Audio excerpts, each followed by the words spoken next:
want to be remembered? And I thought his answer, of course, was just perfect. He goes, I want to be remembered as being a good teammate, respected by all the coaches and my peers. I want everybody to know I love the game of football. And the Denver Broncos have taken Super Bowl 50.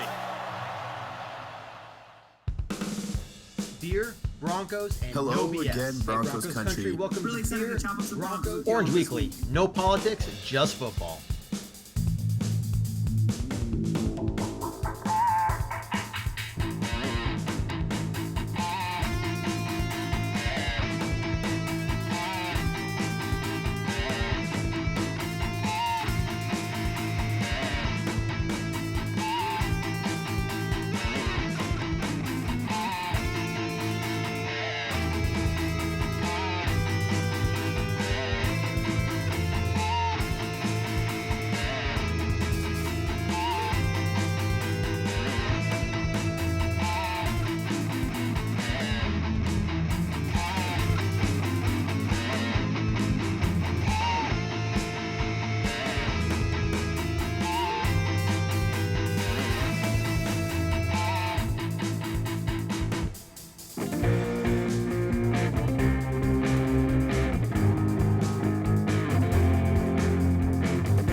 Since an early age.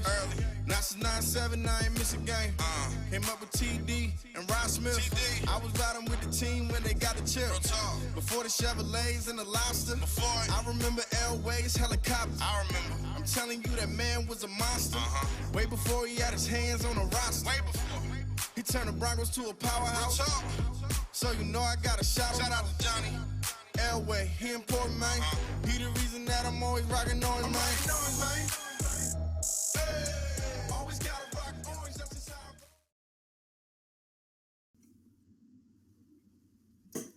Hello, everyone, and welcome to another weekly edition of Orange Weekly.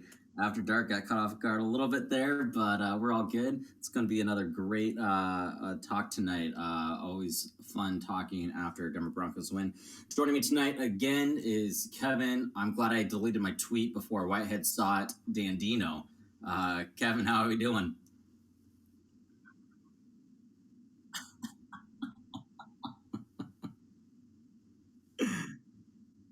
You distracted me so much I couldn't even turn on my mic, so that's okay. No, it's good, man. Broncos win, and there's a lot of good stuff to talk about. A lot of great stuff to talk about for sure. We'll be getting into a lot of it tonight. As always, thank you for joining us, everyone. Feel free to start posting your comments and topic questions or ideas below. We will try our best to get to all of them. Again, a lot of great things, some not so great things that I still want to address, but it's always easy to overlook. This team is far from good. They played good, but this team, and we'll get into it. I don't want to be a Debbie Downer, but there are still a lot of things that need to address going into the bye week. Absolutely, yeah. And for those of you who may not be aware, we are in the bye week, which is good, seeing as our injury report is brutal right now. A lot of injuries still on there. Some we're hoping to get back at some point this season. Others are most likely done for the year. But hey, again, the win we haven't had a lot of those this year, so it's great that we were able to get one of those this year or this week.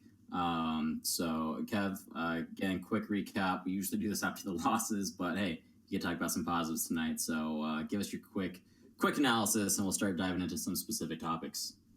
Broncos win. Wow, that was your shortest one yet. It's easy as that. There's no need to I mean, we're going to spend another time recapping. I mean, look, Josh Allen, he stepped out on the field. He looked calm. I mean, I think it was that 75-yard touchdown pass to Noah Fant. He was about to get hit. I mean, half a second away from getting hit. And this guy just made sure his feet were planted. He threw the ball exactly where it needed to go to right before he got hit. I mean, that's not something you expect from a lot of quarterbacks in their first NFL game. So it's there are a lot of good things, and he really stepped up and showed us a lot of what's Scangarillo's playbook, or what he wants to see the team do when you have a quarterback that's mobile and can extend some plays. Absolutely. And you did misspoke a little bit. You said Josh Allen earlier.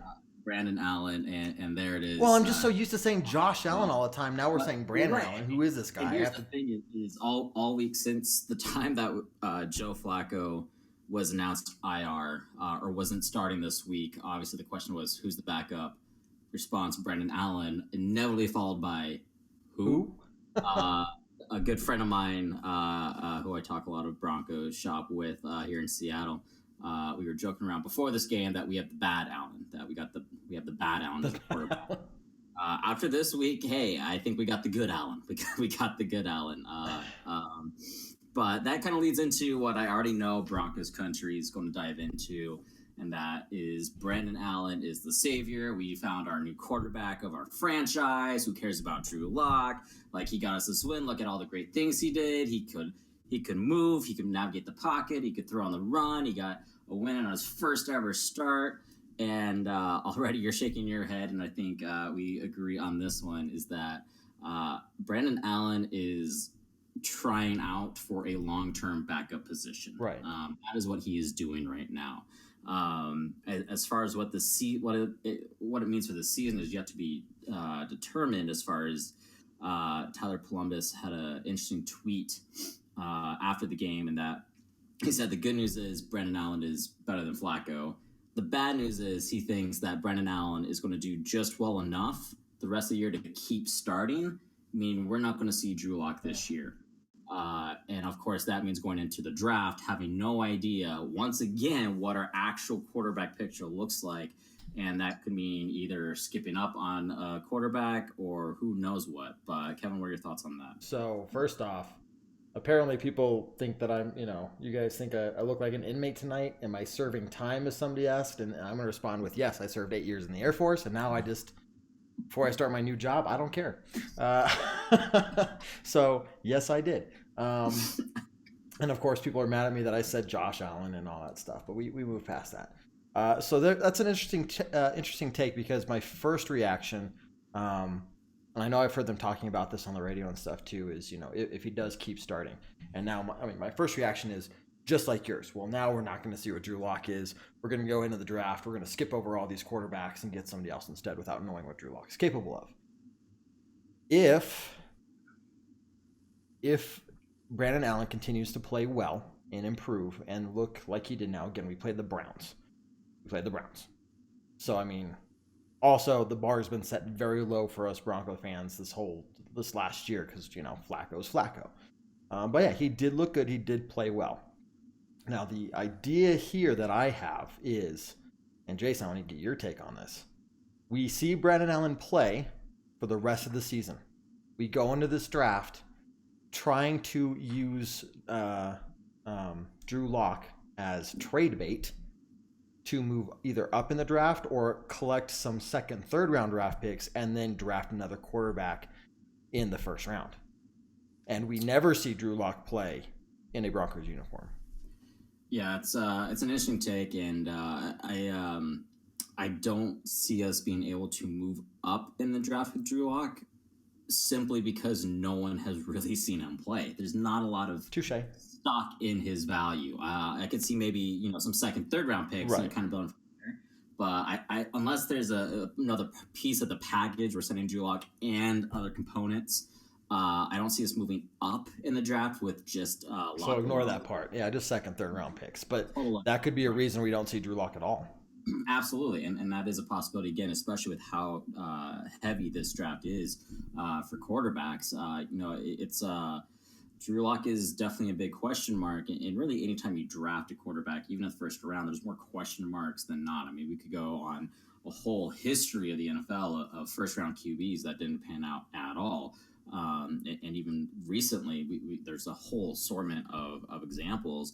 But generally, when you draft a quarterback in the first round, there's less of a question mark than the ones you draft later on.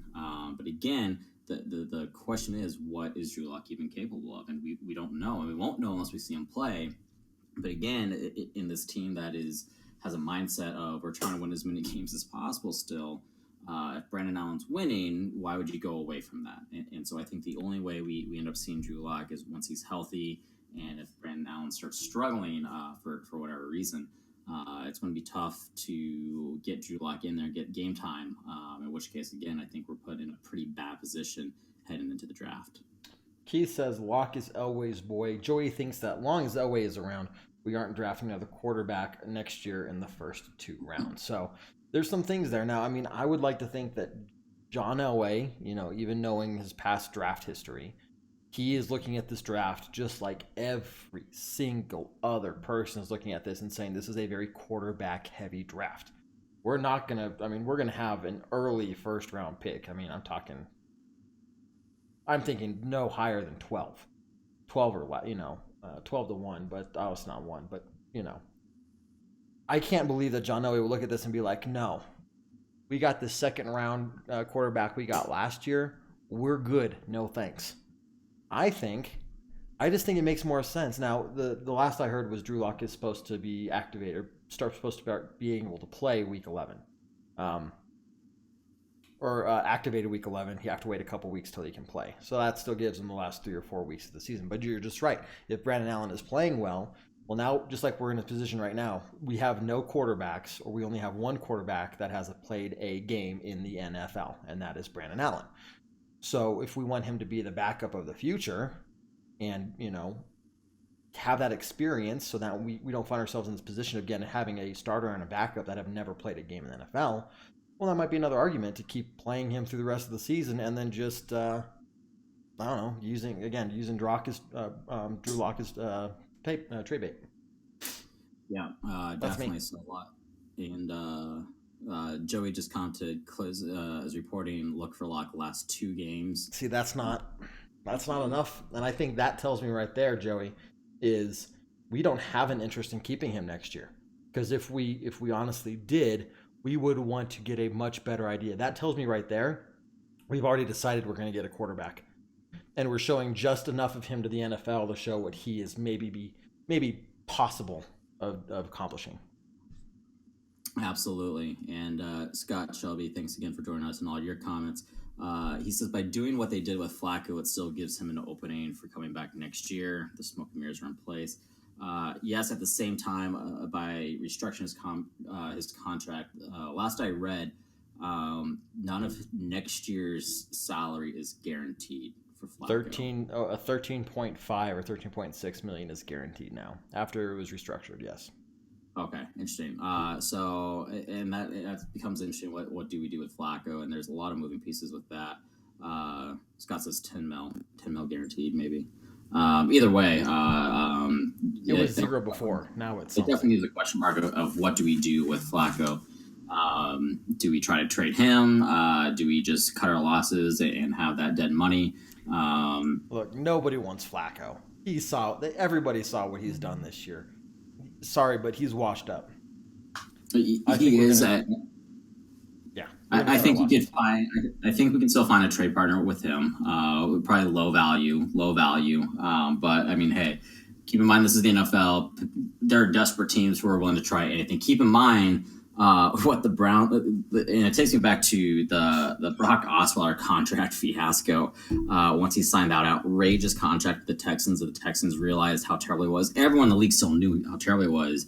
and how terrible his contract was, and there was still a team willing to trade to take on that contract. And so there are options, whether it's a good option or not. I do believe they're going to at least look into the options and seeing what interest they can get for Flacco. I don't want to even trade for him. Just send him to a team that will take his contract over. We don't have to pay his guaranteed money next year. Because what's the best? I think the best case we get out of him is a 6th round pick. I wouldn't even be stingy. Like, you want to pay him his $13 million guaranteed? All yours. We're fine. Fine. Absolutely. Maybe make it official a 6th or 7th round draft pick, whatever. But sure. And I wouldn't be too surprised. I'm done with him. Yeah, I think everyone is. I think that we've got different options. Obviously, he has a lot more experience. He's a veteran. He's been around the game a lot more. And so there might be, one could argue that there'd be a benefit in having him as a backup. But to what cost? I think he'd be making too much to be considered a backup. And at the same time, Joey brings up another good point about Simmons. And we need to pay the man. That guy is our best cornerback. Sorry, Chris Harris. You were the guy. You were number one. This season, you've been looking worse and worse. This past game, you definitely made mistakes that could have been costly. Simmons, meanwhile, is a huge shutdown guy. He stops the run. He stops the pass. The guy flies. Simmons is our number one corner, and we need to pay him. Yeah, easily. And I think, look, Chris Harris wants to get paid. He knows he only has a few more years left. And in a lot of regards, these players are businesses for themselves. They are their own little businesses. And if they see the end coming where, hey, they're not going to be making these millions of dollars anymore, hey, I have a lot of leverage on my side because some team's going to pay him. I think we've seen enough from him, and we know we're good with Simmons now that we're not going to be willing to pay him. Now, if he's okay with taking a hometown discount and finish his career in Denver, okay, that's fine, as long as we know that Simmons is the number one cornerback there. And as long as Chris Harris doesn't cause, look, I love Champ Bailey, but last 2 years, he was just getting beat too much. Everybody loved him, but he was too much of a liability. So in some regards, I would rather Chris Harris just, give one last mile high salute and then move on, and then let us move on to what we're going to do in the future. So it's going to be interesting to see, but I think you're exactly right, Joey. We need to find that money, and again, free up $10-13 million, whatever, by sending Flacco somewhere else. That frees up some of that money there, but he's definitely a guy that we need to keep around. Absolutely, he can be an absolute cornerstone on that secondary in the defense. Chris Harris, especially if you got to look at the facts that, again, his numbers are down this year. He's over the age of 30, and it's showing. And we already know he's not going to. We know Chris Harris isn't going to go with a hometown discount. He thinks he's way too good for that. He says so every week that he's the best out there. I wholeheartedly disagree with him at this point. But I think if he comes in at a price that is unreasonable, which I am expecting to be the case, the Broncos have to be willing to move on from Chris Harris because if some teams want to pay him overpriced because they're desperate, I don't think we're at the place where we need to be overpaying guys like that when we have up-and-coming guys like Simmons. And Travis says, hello, Brandon Allen starting next year. I think if Brandon Allen is lucky, Brandon Allen will be practice squad. If not, some other team's backup. Just getting into those situations that we discussed earlier. I'd be okay with Brandon Allen being our backup. He has that poise. He has that confidence. You get him, 5-6 more games, and then let Drew Lock at the last 2. Okay. But then we have some of that experience. Not a lot.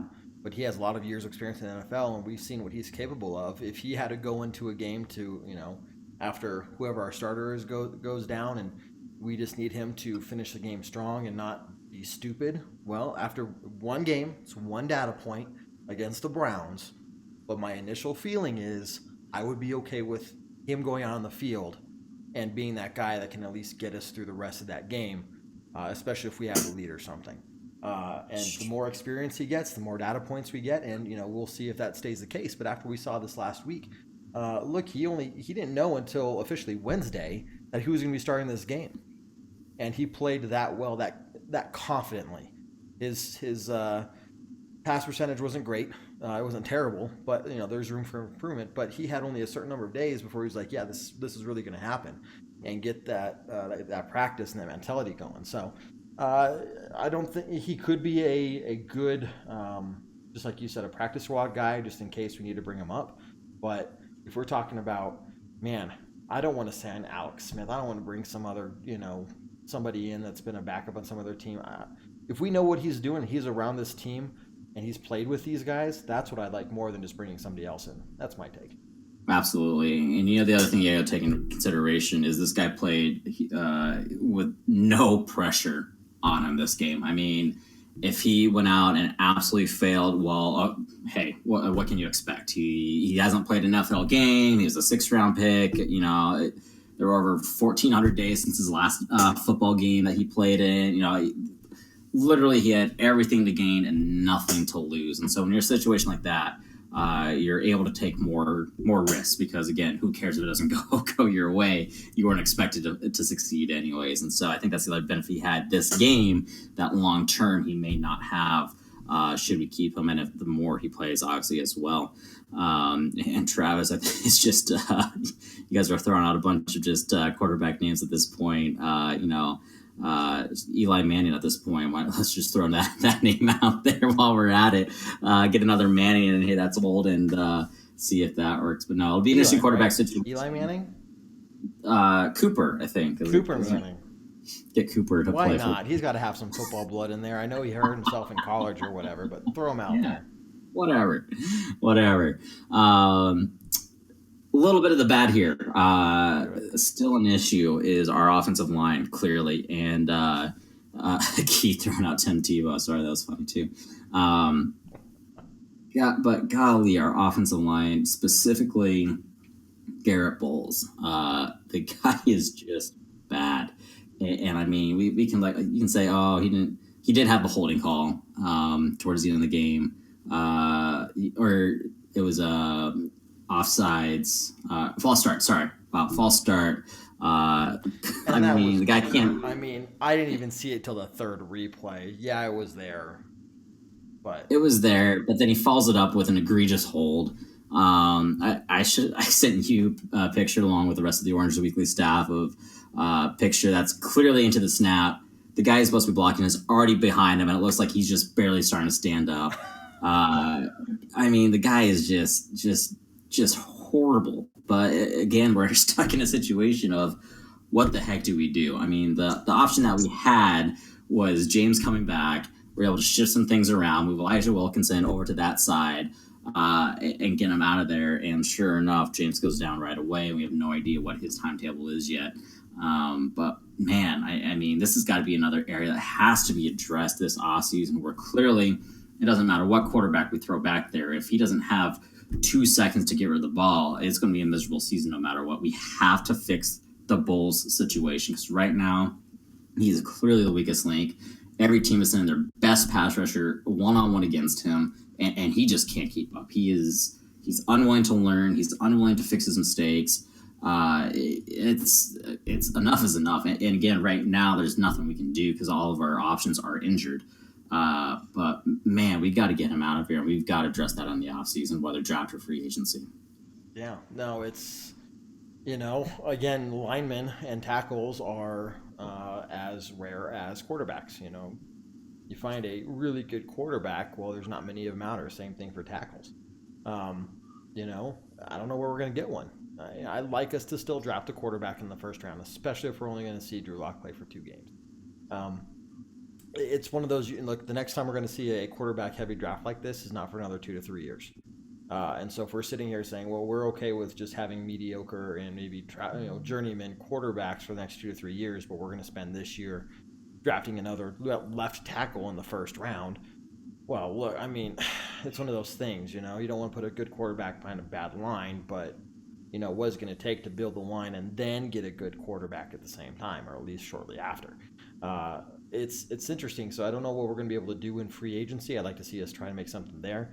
Like Juwan James, I kind of hindsight's 2020. I was really excited about him. I still think he's a really good player, but he's so injury prone that, we're paying him all this money just to sit on the bench, unfortunately. It's not his fault. I'm not blaming him, but that's where the situation is. And so our offensive line is so beat up that, again, it's as strong as the weakest link, and that's Garrett Bowles. And we just don't have anyone right now to replace him with. So where are we going to find somebody that's at least a little better? I don't know. I really don't know. Absolutely. Yep. Travis asked if we see Chris Harris coming back next year. We talked a little bit in that situation. My gut feeling is no. I think this is last year we see Chris Harris in a Broncos uniform. Tough to say for sure. Rumors I've been hearing is that there's been the hope is increasing. It's looking more optimistic, but I still think at the end of the day he's going to demand too much than he's worth, especially being aging and all the issues he's had the past few weeks, coverage-wise. I think that he's just going to be a little bit too selfish, and I think he's on his way out. Now, here's one thing that I'm still surprised that even in myself I don't bring this up more often. Our punter situation, Cody Wadman, he probably has at least one bad punt a game. And this last week he had, I think it was a 32-yard punt or something like that. 32, 35. And that is just, and it's happened so often for him. And sometimes he has average. I've never seen him have, maybe a couple times he's had a really, really good punt. But more often than not, it's, okay, it's average. It's not terrible. And then, you put the Browns in a position of, hey, there's only a 32-yard punt. They're essentially on the 50-yard line on our side of the field. And look, you got to look at who we're playing coming up, after the bye week. We got the Vikings, we got the Bills, we still got Kansas City. These teams are going to take huge advantage of that. And so I think that this is also Cody Wadman's and I love his story. He's delivering pizzas one night and gets the call. The next day he's playing for the Broncos. That's a great story. But if we want to really give our team a chance to win on the special team side, look, we got Spencer. We got a great returner now who is confident and looking good. Well, we got to get a punter now as well that's going to be able to be consistent and even good, at least good consistently, if not better. Yeah, I agree. At the same time, personal take, I believe that finding a quality punter is one of the last pieces to the puzzle. When you look at the needs the Broncos have, punter is definitely one of them because he's got to be one of the worst in the league. Scott even mentioned that punt was at home. When you're in Denver, those punts should be easy and they should be sailing. At the same time, we have so many other bigger needs that getting a good punter right now isn't going to solve many of our problems. I'm not even asking for a good punter. I'm just asking for a consistently average punter. Yeah, and again, yes and no. I think that should be one of the last things we are looking into. If one comes around this offseason and free agency and comes with a good price tag, then sure. But again, I think right now there's definitely a lot bigger issues at hand. I agree. I just think it's something that needs to be in the conversation as well. Look, our defense is doing okay. I think Scangarillo saved his job for at least one more year thanks to Brandon Allen and the way he was able to kind of thank Joe Flacco too. I mean, he didn't ask for the injury, but man, because Joe Flacco been out there one more week with everything that gone on the week before. He'd probably be looking. He might as well start looking for a job now because by the end of the season he's gone. But I think with this game he's at least instilled the confidence, and nobody's calling for his head anymore. So there's a lot of things going on right with this team. I just don't think that finding a consistently average punter is going to be that hard. Heck, bring in 10 guys that are also delivering pizzas, or maybe somebody who's at least had punting experience in the NFL, and see if he can just be a little more consistent with his punts. 40, 45, 50 yards continuously is better than here's a 50, here's a 55, and now here's a 32 every game. That's my take. Sure. That's fair. But I'm just going to drink my bourbon and be happy that we won a game. Fair enough. Some more comments. A couple of comments about Von Miller. Travis asking how Von Miller can get better. Red Cloud says his suggestion is to stunt Miller in the middle. They double team him and push him way out every time. What's your take on Von Miller? And do you think he's an issue? Do you think that he needs to get better? So what can he get better at? And what's your general take on this right now? He hasn't been.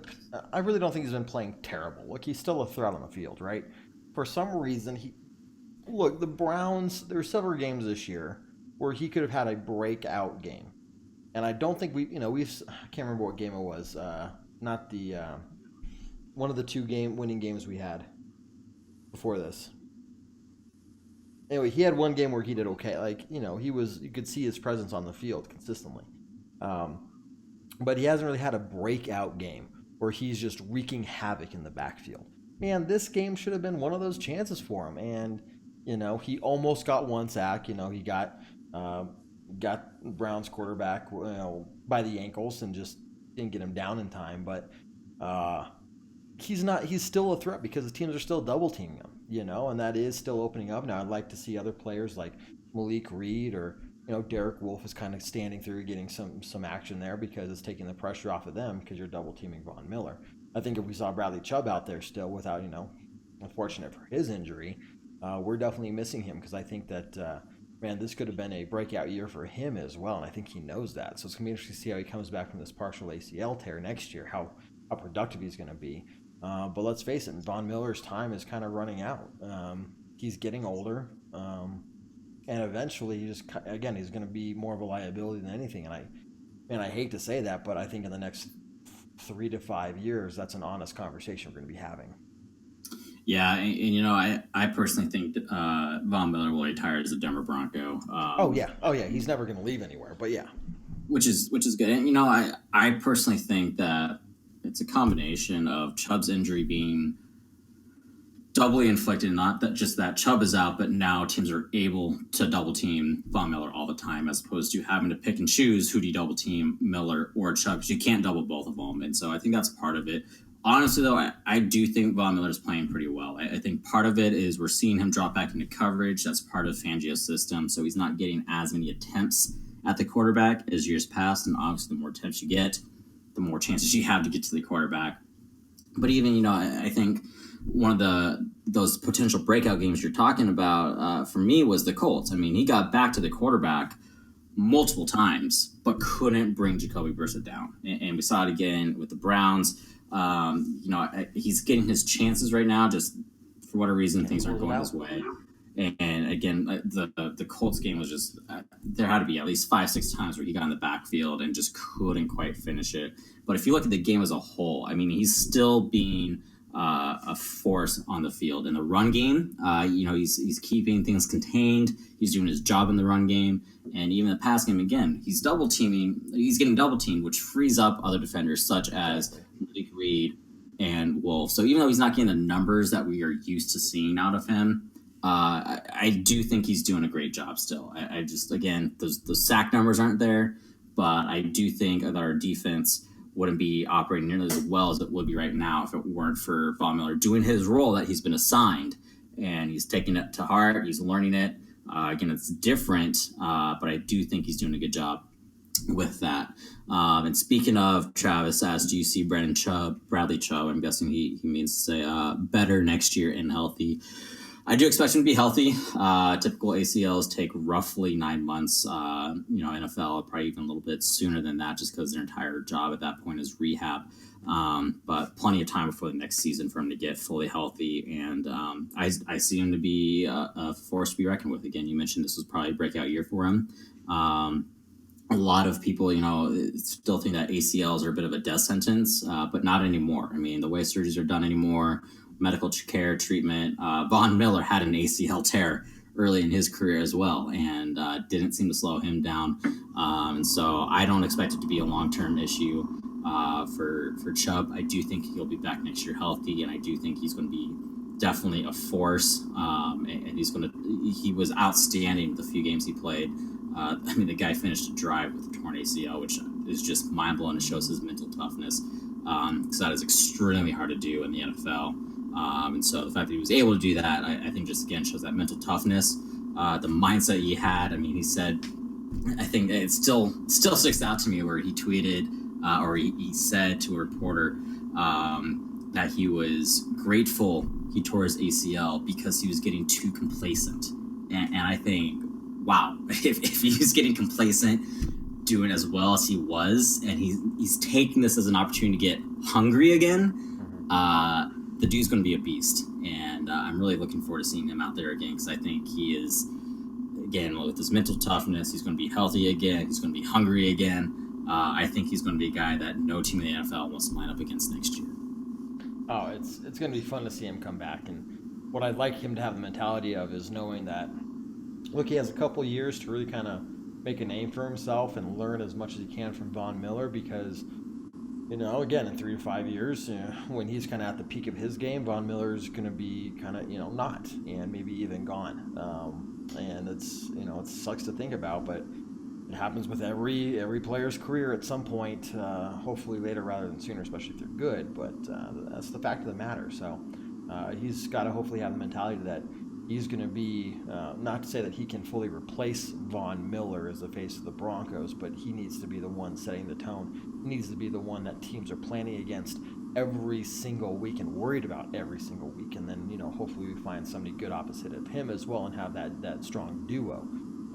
But for the time being, he needs to, not thankfully for any injury, but it happened at a good time early in the season where we know he's going to be way good to go, even by, I'd say preseason, first preseason game. So it's interesting to see how this is going to go. And the fact he said that hopefully those are things that he's thinking about.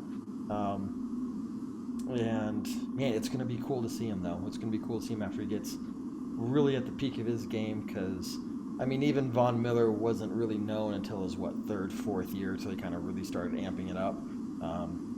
And then it just kind of caught on fire from there. So Riley Chubb has a couple more years to get there, but with the right mentality and, Von Miller being around him and kind of showing him what to do, especially with an ACL tear and how to get ready for the next season, man, it couldn't have happened at a better time and a better team.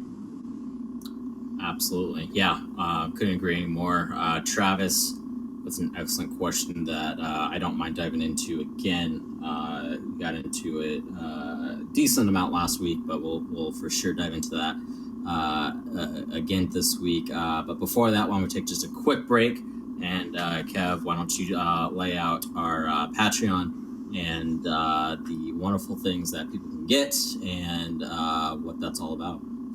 Yeah, guys. So obviously, all the support you guys are giving us, all the comments, your viewers, you being viewers of us and coming on every week, and just supporting us just by watching us is fantastic. We appreciate it. But we're always trying to bring you guys better content and more advanced, with mics and cameras and computers and stuff. So if you'd like to help us out in that way as well, you can go to patreon.com/orangeweekly. It is up in the video description up above.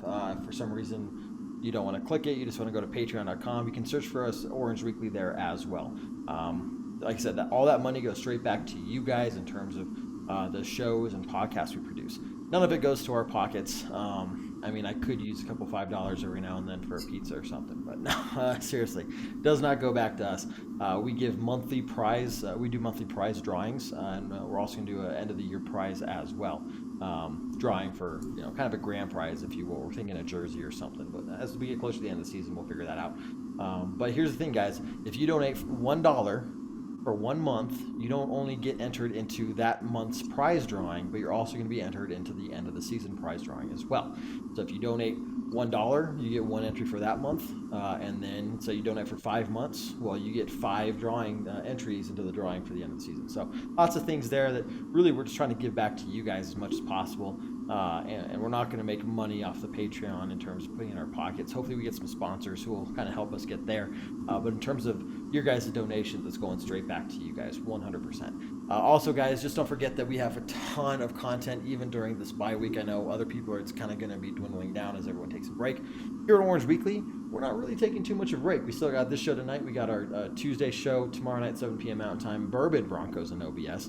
Based on, I don't know if you saw that. We changed it because, well, after about 3 years of this, we've been changing, mostly just drinking bourbon instead of beer on the show. So might as well just make it reflect what we're doing, right? So tomorrow night we got that. You also got the post-game podcast that should be coming out tomorrow. We're not going to have a pre-game podcast this week, obviously, but we are going to do some sort of podcast kind of highlighting the first half of the Broncos season. So you can watch for that. Normally on Sundays, we got our Broncos brunch pregame show at 10 a.m. Mountain Time. That will not be happening this Sunday, but we will pick it back up next week as well. So between the pregame, postgame podcasts, all the shows, we also got Ray's show. Ragers, if you want to hear what the Broncos sports betting lines of the day are and what Ray's take is on all of those, well, you can check that out. He's doing pretty good on the season, making a lot of money. I think before this last game, he was like 20-10 or something like that. So he's doing pretty well. But you guys can check that out, even if you just want to hear what Vegas is thinking for the day. So, man, we got you guys covered from podcasts and shows and all this stuff. And if you want to contribute just a little bit more to us, man, patreon.com/orangeweekly. It's all laid out there for the prize drawings, and we appreciate your support. Whew. That was a lot. Well, there's a lot going on, man. There's a lot going on. Talking about breakouts. You know who's breaking out this year? Orange Weekly. Every year is a breakout year for us, man. Of the year. I don't disagree. Right. Let's dive into this question because it is becoming more of a hot topic amongst Broncos country.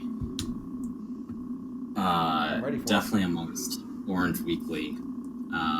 And I seem to be the minority opinion, at least within our staff, as far as Elway's future with the team. Trying to remember, I think it might have been David joking around if Elway has incriminating photos on me, and that's why I'm still on the Elway train. But God, the more I've looked into it, the more I've thought about it. I'm going to say no more than a 1% chance that Elway's fired, and I still say he has a moderate to good chance at re-signing a contract at the end of 3 years.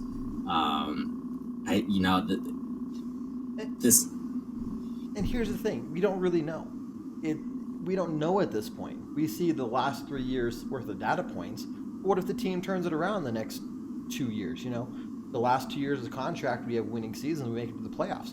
Well, of course he's going to get re-signed then because he's actually built the team up. So, look, if his contract was up this year, there'd be no way he's getting re-signed. Well, there'd probably be some chance because we don't have an owner right now. But and Elway's pretty much doing all of that. But in the next 3 years, when Bethany Bolin takes over, and I'm hoping that's going to happen by the end of Elway's contract, well, that's the year we're going to look at this, and we're going to look back and say, what has Elway done since Peyton Manning? If the team's building up, great. If we have to go through another coaching change, or we're still having losing seasons, and this is the worst run that the Broncos have ever had in their team history, well, then we got an issue. And he's definitely not getting fired. I'm surprised you're giving it less than a 1% chance, because I think it's a negative 0% chance, because that's just not going to happen. Yeah, I know, right? But anyway, it's too early to tell, man. It is, but here's the other thing, and here's why I'm confident he will resign. Is I do believe the record doesn't show it yet, but I do believe the team is, generally speaking, on the right course. And here's what I'm talking. A great example is looking at the 49ers right now. The 49ers, under their first year with Kyle Shanahan, were in rough shape. Last year, they weren't much better. This year, breakout year. Things are falling into place. The system that the coach brought in is in place. The players understand it. They got some free agents going now. Their team is healthy now. They're dominating. We are in year one of the Fangio era. And we've already seen the first few weeks, this defense was scary bad. Like we were, I think everyone was questioning if Fangio was fit and really cut out for this and if he was really a good defensive coordinator. But man, does he turn that around. This is now one of the best ranked defenses in the NFL. We saw this past week. They went into the game, I think, 4th best in red zone efficiency defense, and it probably went up this week after forcing almost all field goals. They gave up 1 touchdown and had a turnover on downs in the red zone. The defense is getting better. Here's the other thing. Elway, and this is funny where he gets no credit, where everybody thinks that he's done nothing but bad. he brought in Devontae Harris, the cornerback, who's been doing a really good job. Duke Dawson acquired via trade August 30th. Malik Reed, undrafted rookie, and he has obviously done a great job in place of Chubb, and I think he has a future on this team. Alexander Johnson, inside linebacker. Todd Davis was undrafted. Elway had his eye out for him, got him to the Broncos. Shelby Harris, mm-hmm. Late round pick, 7th round pick, and he currently leads all D linemen with 6 batted passes this year. Mike Purcell, defensive lineman, has been playing pretty well. Nobody's given him credit. Brandon Allen, he filed a waiver claim on September 1st. There are a lot of quarterbacks he could have gotten on short notice. That's who he went with, and hey, it turned out to be pretty decent. Deontay Spencer, you were talking about how we now finally have a great punt returner. Hey, who signed him? Elway. Elijah Wilkinson, that guy has been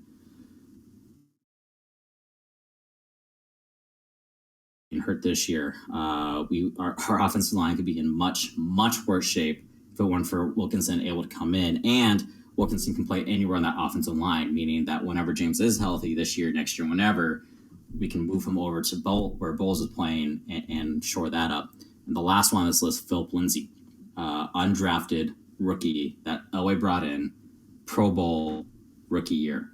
This guy has an eye for talent, and he's getting better at recognizing it. Yes, his drafts 13 through 17, bad. I will give you that. And I think that's part of the issue we're having right now is we're seeing the repercussions of those bad drafts. However, you look at the past couple of years, things are looking a lot better. He's got a different eye for talent. He's listening to his advisors a little bit more as far as his scouts. The drafting has been better. I think the coaching decision he went with Fangio was the right decision this time. Vance Joseph obviously wasn't. Hey, you swing and you miss. Gave him one last shot. He still wasn't panning out. We got him out of there.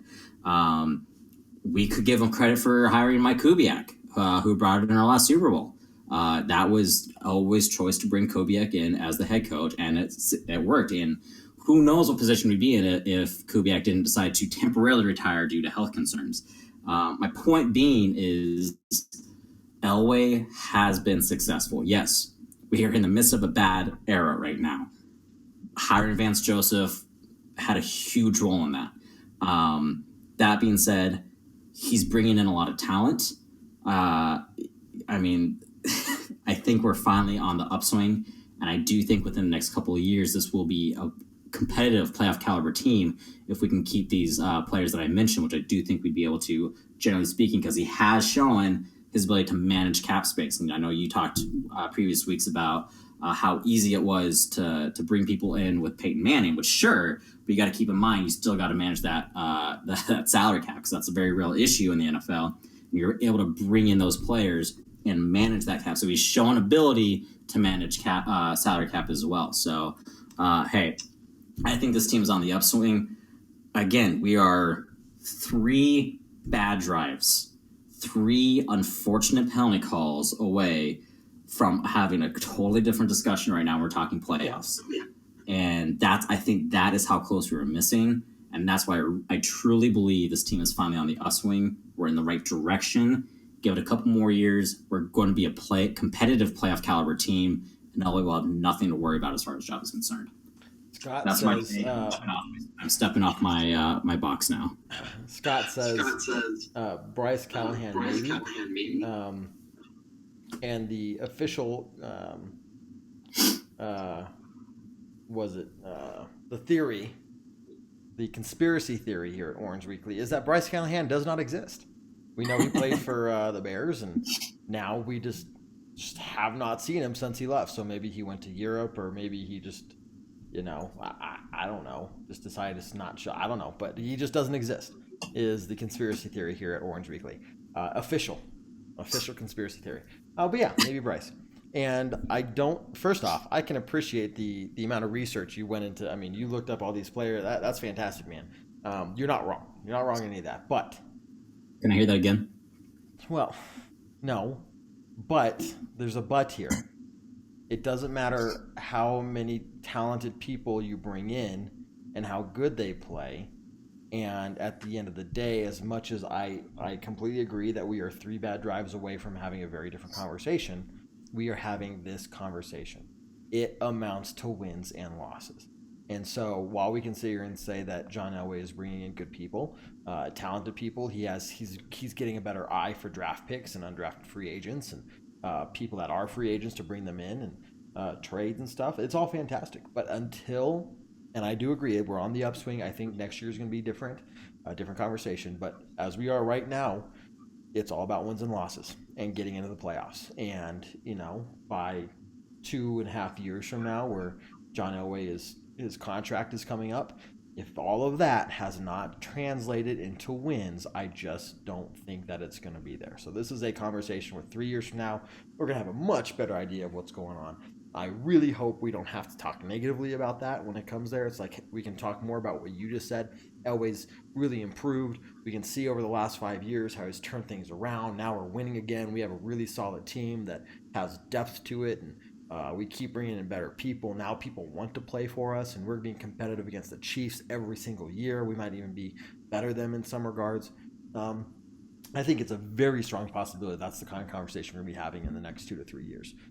But if you're looking in the past 3 years, it amounts to wins and losses. And so you're not wrong, but also we've got to see. So what you're saying is you're partially right, but it doesn't apply to Elway's contract in the next 2.5 years, as we say right now.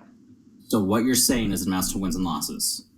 Wins and losses. Amounts to wins and losses in the past. In Broncos country. It amounts to wins and losses in the past, is what you're saying. Yes.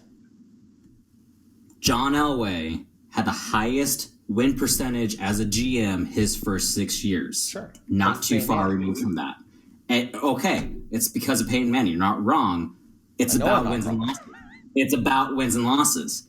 Right. During that time, he was getting tons of wins. Sure, the past few years not so much, but hey, would we have had that winning record had it not been for Peyton Manning? If we are looking at wins and losses from the past, you got to count those wins from the past. Those are just as much wins as we are losing right now. Okay. And so if that's the case, you got to equally take that as a factor, plug that in, and now we have a GM who's one of the more successful GMs in the past decades, who has 2 trips to the Super Bowls, right. 1 Super Bowl win, lots of winning seasons, way more winning seasons than losing seasons. How do you fire a GM, or not fire, but not extend a contract for a GM who has more winning seasons than losing seasons, on top of more Super Bowl appearances than over half the league in that time? Growth. Is there growth in the team? Is the team getting better every year in the wins and losses? You're right. Again, you're right. You can't ignore that. But again, how much John brought in Manning. Huge accomplishment. But that made his job very easy for 5 years. And now if we look back and say, well, when he's had to build a team from the ground up, did he do that, or did he do that well or not? And this thing takes time. It takes time. I know we just want to, Amazon Prime it overnight and boom, we got a brand new awesome, Broncos team, the next day. This takes years. And that's why I don't want to commit to anything. I'm just saying right now the way things are going, and if they don't turn around, then there's going to be question marks. It's not going to be a for sure thing. There are going to be question marks, a lot of them. But if we do keep improving, like you're saying with Fangio, Scangarello keeps getting better. We have a mobile quarterback that can actually play to Scangarello's scheme. The defense stays strong. We start winning some of these close games. We shore up some things like the offensive line and whatnot. It's hard for me to sit here and say that there's no way that we're going to have losing seasons, in the near future.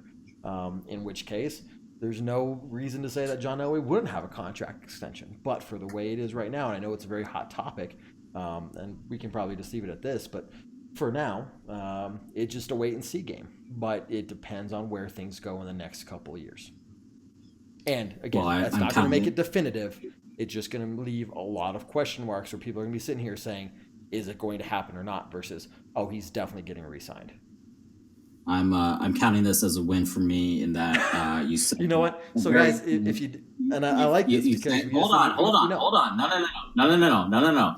You said multiple times, and in a variation of I'm not wrong or I am right. Plus the fact that when we had this conversation a couple weeks ago, you were quite adamant that there's no way Elway comes back in 3 years. And now I at least have you as saying, let's wait and find out. There might be some question marks at the end of it. Anyway, here's my point. Guys, if you didn't see on this last Tuesday's show, we introduced a new segment called Broncos Brawl, in which two of our hosts took sides of what was going on at the time.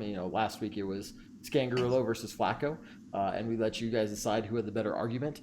Jason, I'd like to have you come on that show if possible, or at least that's something we're going to do for the next Broncos Brawl once Team Puffball comes back from vacation. David's out in Rome and stuff right now. When he comes back, we can have another one of those Broncos Brawls and see how things turn out. But again, I love winning brawls. You're twisting my words. I don't mind transferring my talents from Orange Weekly After Dark to our main show and beating you in a brawl there as well. No, I'm just the judge. I don't take the side. I just judge it. Perfect. It's my show. I judge. That's what everybody needs to see. All right. Yeah, it's your show.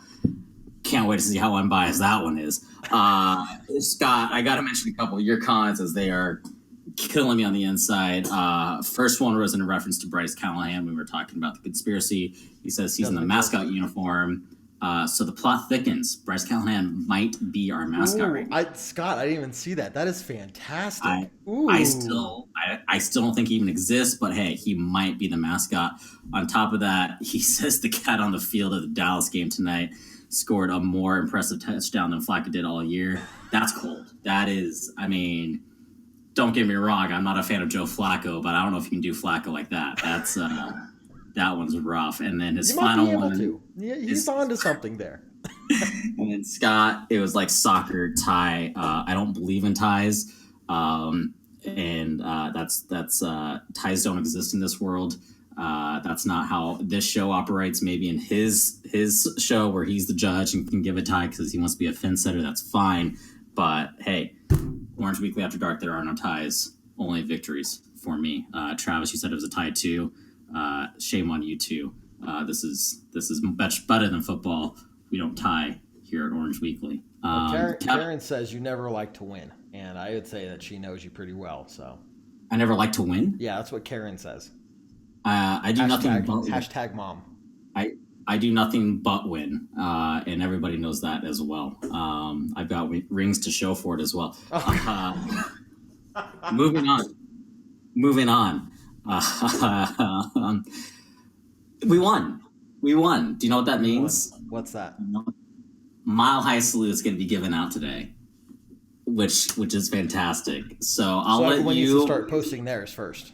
Absolutely. As you start to give out your Mile High Salute and or salutes, I'll give you the privilege of having more than one today, since they have been hard to come by this year. Everyone who's watching, feel free to post in your comments who you would give your Mile High Salute to as well. So, Kevin, let's hear it.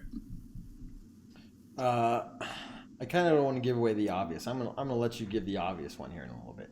I'm gonna give a Mile High Salute to Justin Hollins because he got that sack that was huge in the game and a real game changer right there. Man, he wow. Like that was huge for him and huge to see that again. Some of that depth we're going on the defense and see those guys step up. That was fun to see. That was really fun to see him step up and accomplish that. For my next one, I don't know. It's tough to pick a. Well, so many things went right for us this week. A lot of luck things. Can I give one to the refs? If you so choose. I'm gonna give a little one, just a little one to the refs who called that bogus personal foul on us that they didn't even replay because I don't think there was literally nothing there. But then later on went to completely ignore a very blatant face mask that we had on the Browns offensive lineman. So in that regard, okay, that it was in the red zone and that would have, who knows what that would have done to the changing the game there, but. Man, that was cool to see. Last one, I'm going to do it because that was only like a tenth of a Mile High Salute. One real one, Noah Fant. Man, this guy, if you're talking about potential, this guy is fantastic. We can see that he's getting better. And I think with a quarterback like Brandon Allen or Drew Lock or whoever we're going to be, who's younger and can extend plays, and just put the ball in these guys' hands, and they're all going to get more experience. This guy's going to be a real troublemaker for defenses in the future. So there you go. Absolutely, I like that, and to speak volumes to that as well. This one needs to be fact checked, so don't take this as a total quote on my part. But I do believe Noah Fant is closing in on a rookie tight end record for the Broncos for catches in a year.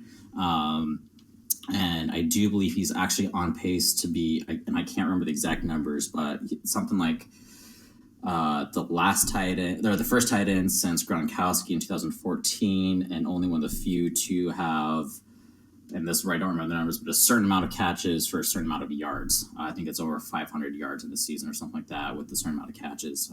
But he's quickly elevated himself to be, anytime you hear tight end compared to Gronkowski, hey, that speaks dividends for sure.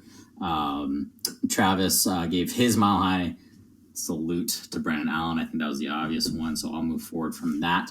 Everyone keep posting your mile high salutes as well. I'm giving my mile high salute to Scangarello. I think he responded very well. I've been very critical of him this year, to say the least, dating all the way back to the Packers game. I think this was his best called game. And unfortunately, I'm not sure if anyone will be able to move on from the chicken or the egg argument that will be had from now on, whether Scangarello was bad because of Flacco or was Flacco struggling because of Scangarello, and Scangarello wasn't willing to take risks. I don't know. What I do know is this game, he was more willing to take risks. I think one of the ice on the cake is you let Philip Lindsay wildcat formation to ice the game. Right. That's up there with risky. Not the riskiest play, but it's definitely you're changing it up. You're confusing defense, and you're keeping all options open with that wildcat with Lindsay, and that was able to ice the game.